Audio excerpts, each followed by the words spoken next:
Hello. आज हम बात करने वाले हैं एटॉमिक ऑर्बिटल के बारे में। There are 4 types of atomic orbital, S और पी, डी, एफ। जैसे कि आप सब जानते हैं कि एटॉमिक ऑर्बिटल जो होता है एस होता है स्फेरिकल होता है, पी डंबल के शेप का होता है, डी डबल डंबल होता है और एफ डिफ्यूज्ड होता है। और इसके साथ साथ एस में केवल एक ऑर्बिटल होता है जिसमें 2 इलेक्ट्रॉन, पी में 3 और इसमें 1 में अगर 2 करेंगे तो कुल मिला के 6 इलेक्ट्रॉन ऑक्यूपाई करेगा P orbital. D orbital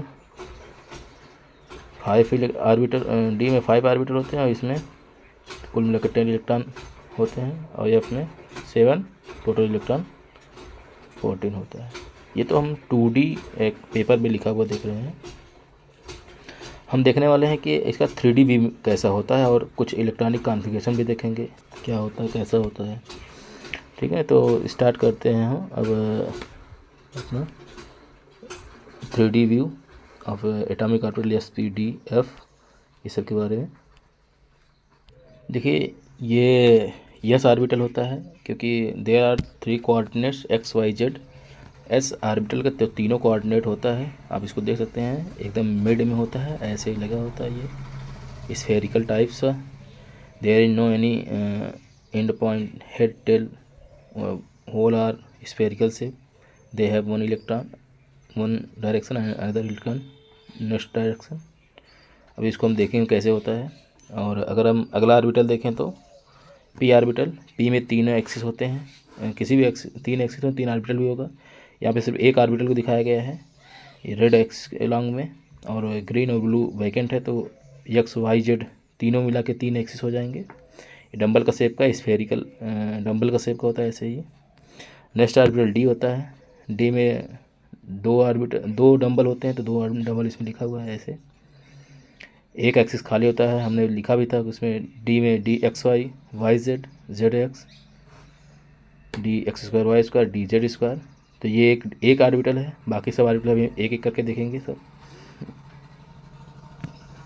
next F orbital diffuse होता है, तो देख ही रहे हैं आप कैसे कितना डिफ्यूज़ है, ये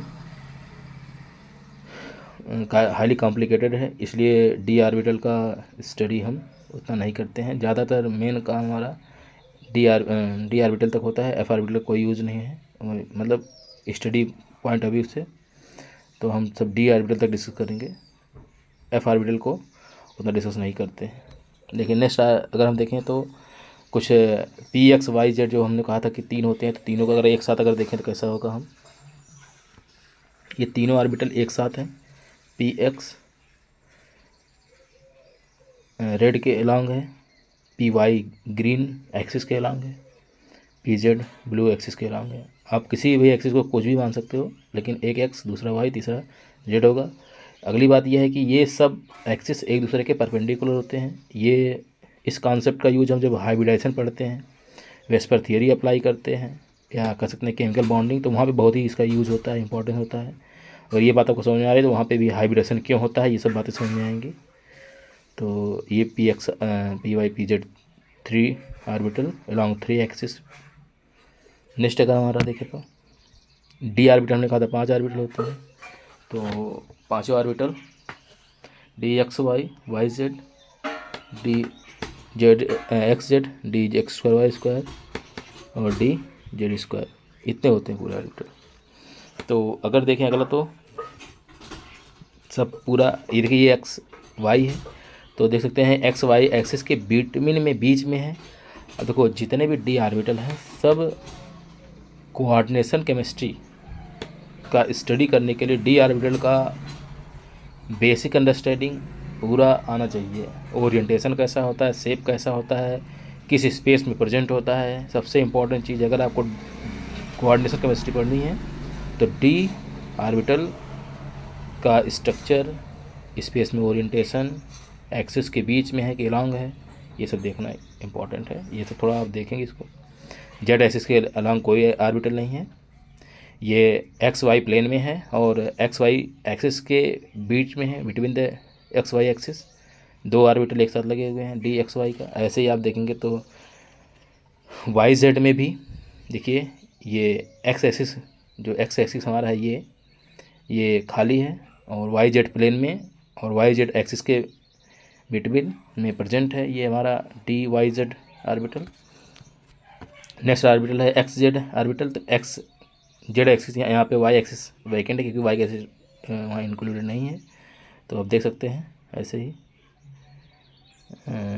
ये वाई एक्सिस देख रहे हैं कि एकदम वैकेंट है, और एक्स जेड एक्सिस के प्लेन में एक्स जेड एक्सिस के बिटवीन हमारा ऑर्बिटल है, प्रेजेंट बीच में है। देखो अब तक जितने भी D X Y Y Z Z X तीनों ऑर्बिटल एक्सिस के बिटवीन में थे, बीच में थे।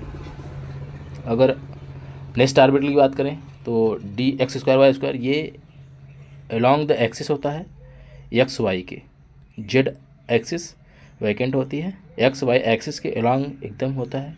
और इसका ही बहुत ही इम्पोर्टेंट होता है कोऑर्डिनेट केमिस्ट्री को समझने के लिए। बहुत से कॉन्सेप्ट इस D X square Y square और डी जेड स्क्वायर ऑर्बिटल के बेस पे हम एक्सप्लेन करते हैं। बहुत सारे ऑर्बिटल होते हैं, बहुत सारे कॉन्सेप्ट होते हैं। और ऐसे ही अगर हम डी जेड स्क्वायर का देखें तो ये डी जेड स्क्वायर है। डी जेड स्क्वायर में देख रहे हैं कि ये जेड एक्सिस के अलॉन्ग में एक ऑर्बिटल है डम्बल का शेप का, और एक्स वाई एक्सिस के प्लेन में एक रिंग है, tube type, circular tube type structure बनाया हुआ दिख रहा है। तो इस तरह से इसमें इसका स्ट्रक्चर होता है। इसका स्ट्रक्चर समझाया इसलिए बार बार कह रहे हैं क्योंकि कोऑर्डिनेशन केमिस्ट्री में का बहुत ही यूज़ है ना। इतना एप्लीकेशन है कि बिना इसके आप कोऑर्डिनेशन केमिस्ट्री का कुछ भी नहीं समझ सकते हो। तो ये बहुत ही इंपॉर्टेंट टॉपिक है D orbital for the coordination chemistry. Next हमारा है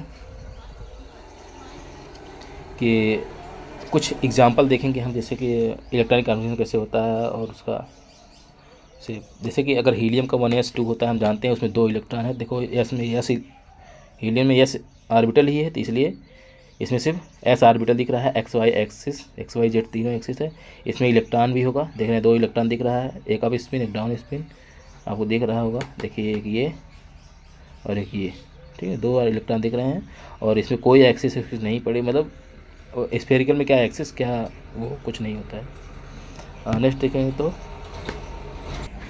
देखिए नेक्स्ट क्या है हमारा है beryllium. Beryllium 1s2 2s2 electronic conformation आपको मालूम है। इसमें 1s और 2s दोनों होता है। इसमें देख रहे हैं कि 1s वाला अंदर चला गया है, 2s वाला बाहर है। इससे 2 चीज़ें दिख रही है। जो 1s है वो डेंस दिख रहा है, छोटा है, और 2s जो है थोड़ा बड़ा है, लेस डेंस है। इसमें भी 2 इलेक्ट्रॉन दिख रहे हैं। तो ये डेंसिटी का यूज कहाँ होता है, लेस डेंस का मतलब क्या है, अभी इसको आगे डिस्कस कर देखेंगे। नेक्स्ट है हमारा, देखिए एक कार्बन है।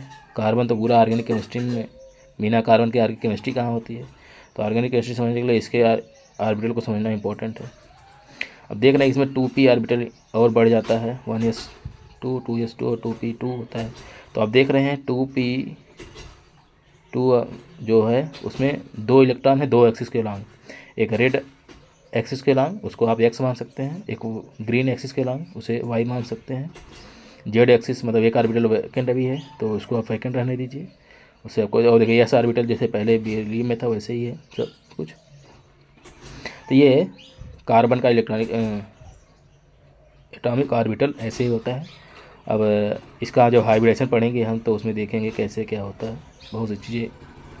कार्बन की केमिस्ट्री को समझने के लिए ये इसकी electronic structure, atomic orbital structure सब देखना ज़रूरी है, इम्पोर्टेंट भी है, ठीक है। तो नेक्स्ट देखेंगे अगर हमारे पास एक ऑक्सीजन है। ऑक्सीजन भी कभी कभी आता है इसमें। तो अब देख रहे हैं इसमें 2p4 होता है लास्ट का, तो 4 मतलब p में 4 इलेक्ट्रॉन।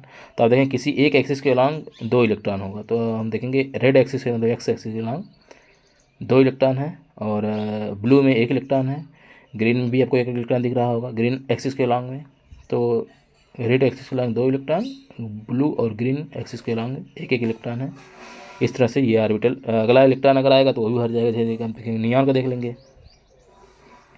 नियॉन देखो सभी ऑर्बिटल पी के सभी ऑर्बिटल फिल हैं, सब में 2 इलेक्ट्रॉन है एक्स एक्सिस के अलॉन्ग, रेड एक्सिस के अलॉन्ग, ग्रीन ब्लू सबके 2 इलेक्ट्रॉन, दोनों सब इलेक्ट्रॉन के जो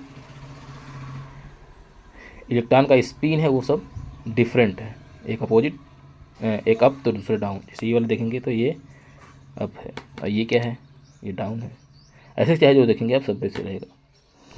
नेक्स्ट मैग्नीशियम का, तो इसमें देखिए अब जो ही नया सेल आएगा तो अंदर वाला सेल जो 2p था वो पूरा कवर अप हो गया है, सेल मतलब सील हो गया है, सील्ड हो गया है। अब बाहर से सिर्फ s ऑर्बिटल ही दिखाई देगा।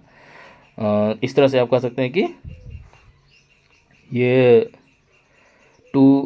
3s देखिए, और 3s जो है अब जो s बड़ा हो गया तो डेंसिटी से ऑब्वियसली तो कम हो जाएगी। तो देख रहे हैं कि सबसे फर्स्ट 1s जो है अंदर ये वाला पूरा इतना, ये पूरा क्या कर रहा है, ये एकदम बहुत ही डेंस दिख रहा है आपको। 2s वाला और थोड़ा सा कम डेंस, और जो 3s वाला बहुत ही कम डेंस दिख रहा है।